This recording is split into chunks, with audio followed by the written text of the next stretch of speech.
Magandang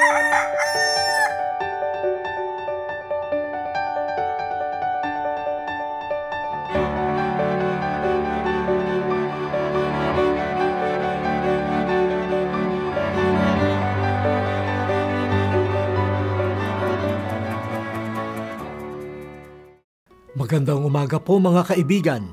Ito po ang Kape at Pandasal. Si Cardinal Chito Tagle po ito ng Manila. Tayo na pong magnilay.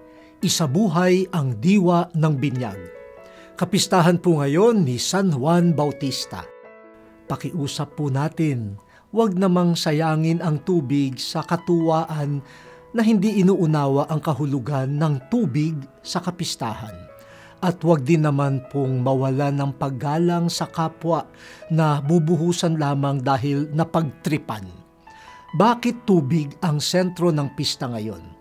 Dahil siya ay bautista, ibig sabihin, nagbautismo, nagbinyag sa maraming tao at kay Jesus. Binyag, bautismo, iyan sana ang alalahanin natin sa araw na ito. Bawat bininyagan ay hinugasan o nilinis na mula sa kasalanan. Sa tubig ng binyag, namatay na ang makasalanang pagkatao. At sa tubig din, umahon ang bagong nilalang, ang anak na ampon ng Diyos, kapatid ni Jesus at templo ng Espiritu Santo.